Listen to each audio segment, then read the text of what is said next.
I am in a full-on packing mode right now because we're taking a trip tomorrow to Pune.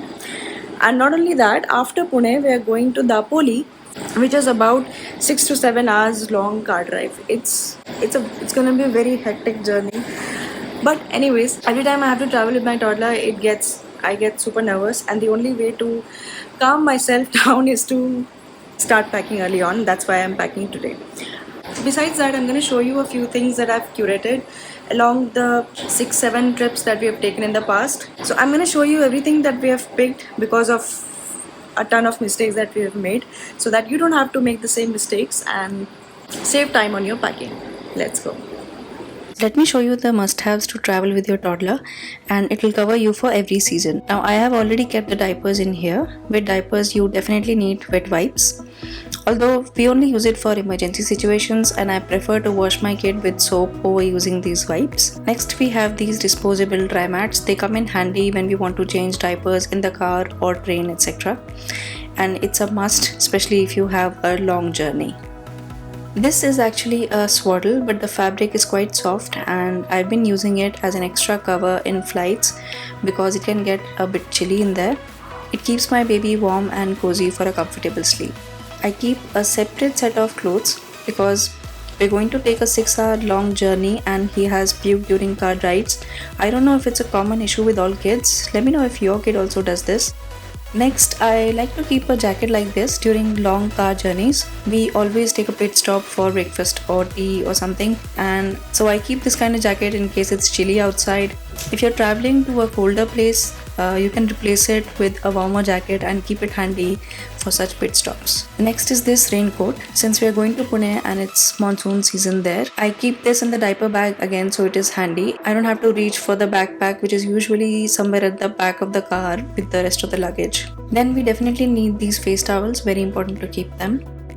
I've also kept this cap because Dapoli is a beachside. We may also need sun cap, so I've kept it just in case. I also keep a couple of toys just in case we are out for lunch or something and we want to keep him occupied. Keeping bibs here as well. Now last but the most important thing that I keep on top of my bag is this feeding cover. I have used it since my very first trip and it's the easiest way to breastfeed. It's always a must have in my diaper bag. In the front pocket I keep extra face towels, more wet wipes and mosquito repellent patches. They're quite effective against mosquitoes and I make sure to keep them everywhere we go. On the side pockets, I always carry a dustbin cover to dispose of any dirty diapers. And it's done. Just need to add a water bottle and some dry snacks and we are good to go. I don't have any bottles or any formula or anything because I've never given formula to my baby.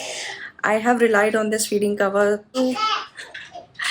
It takes a little bit of time to get comfortable with using this feeding cover. A lot of our sanity during our trips, especially the traveling part, depends a lot on my kids sleeping. So that's why I always carry this feeding cover. It has helped me a lot. Get yourself one. Whenever you're going to a little cafe outside, try it and see if you can get comfortable with it. It's gonna save you a lot of mental stress if you can get used to this feeding cover. Now speaking of eating, yes, Baba? Okay, now happy? Now happy? My kid is 1.5-year-old here. Say hi. We also carry a couple of snacks. He likes makhana a lot, so I'll show you if possible. I'll show you a very simple way to make it, and he absolutely loves it. So we always carry that. This makhana recipe literally takes a couple of minutes to make. Take the biggest wok you have, add a couple of tablespoons of ghee, and then add this plain makhana to the wok. Stir it so that it gets crispy, and then this is the hero product. Just add cheddar cheese from Urban Platter. It has a very unique cheese flavor that my kid absolutely loves, and I hope your kid will love it too. And within 2 minutes it is done. It's that easy, and I always carry it in my bag. Okay, he doesn't have a lot of patience now. I'm gonna go, but I hope this video helped, and I will try and vlog my Dapoli trip also because it's a very special trip, and I'll tell you why in that vlog. I hope you found this video helpful, and I don't have a lot of time, so I'm gonna go right now, and we will see you in our next one.